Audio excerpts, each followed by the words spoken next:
Joel chapter 2 is an end times prophecy for the last days, and it's talking about what will happen to the Watchtower and Jehovah's Witnesses and how this will be fulfilled within the next 13 months. I will take down Watchtower and the governing body of idiots. I guarantee it. Let's play this now. Joel chapter 2. Chapter 2. Blow a horn in Zion. Shout a war cry in my holy mountain. Let all the inhabitants of the land tremble, for the day of Jehovah is coming. It is near. It is a day of darkness and gloom, a day of clouds and thick gloom, like light of dawn spreading out on the mountains. There is a people numerous and mighty. Never before has there been one like it, and never again will there be another through the years of all generations. Ahead of it, a fire devours, and behind it, a flame consumes. The land ahead of it is like the Garden of Eden, but behind it is a desolate wilderness, and nothing can escape. Its appearance is like the appearance of horses, and they run like war horses. The sound is like that of chariots as they leap on the mountaintops, like the crackling of a blazing fire that consumes stubble. It is like a mighty people drawn up in battle formation. Because of them, peoples will be in anguish. Every face will grow flushed. They charge like warriors. They scale a wall like soldiers. Each keeps to his own course, and they do not swerve from their paths. They do not shove one another. Each man advances in his course. If the weapons cause some to fall, the others do not break ranks. Into the city they rush. On the wall they run. Onto the houses they climb. Through the windows they enter like a thief. Before them the land trembles, and the heavens rock. Sun and moon have become dark, and the stars have lost their brightness. Jehovah will raise his voice before his army, for his camp is very numerous. For the one carrying out his word is mighty.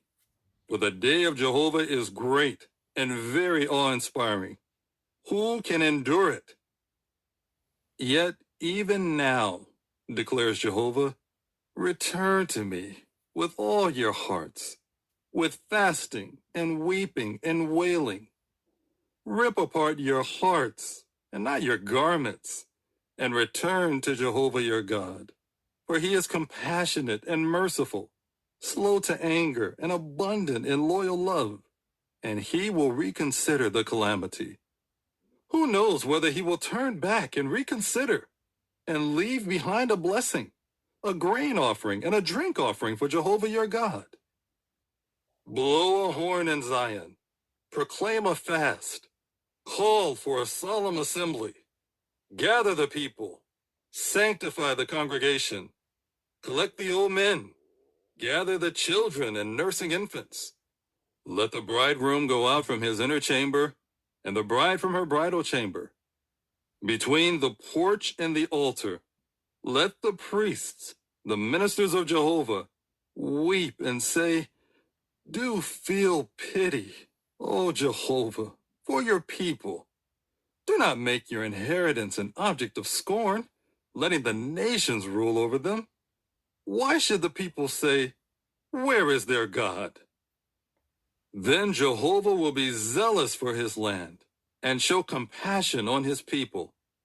Jehovah will answer his people, here I am sending to you grain and new wine and oil, and you will be fully satisfied.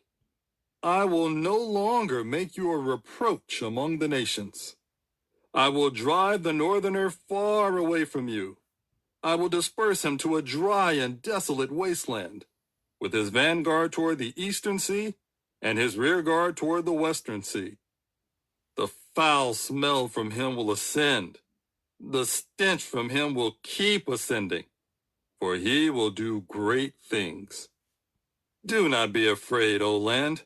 Be joyful and rejoice, for Jehovah will do great things. Do not be afraid, you beasts of the field. For the pastures of the wilderness will become green, and the trees will bear fruit. The fig tree and the vine must give their full yield.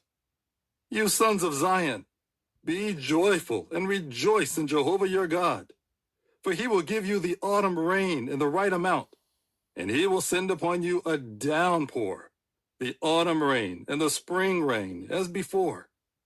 The threshing floors will be full of pure grain, and the presses will overflow with new wine and oil.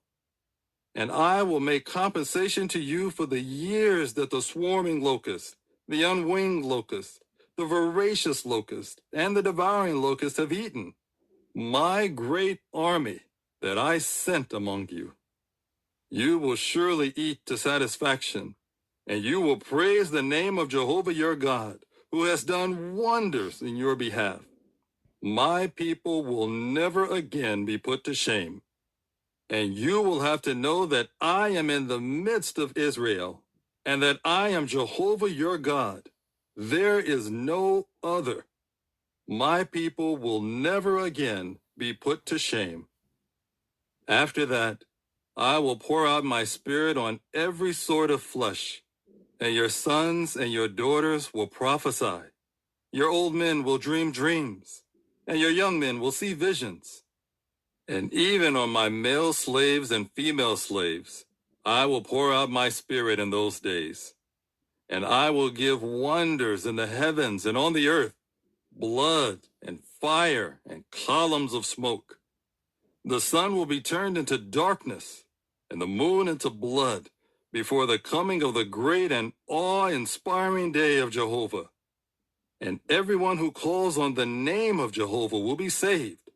For on Mount Zion and in Jerusalem there will be those who escape, just as Jehovah has said, the survivors whom Jehovah calls.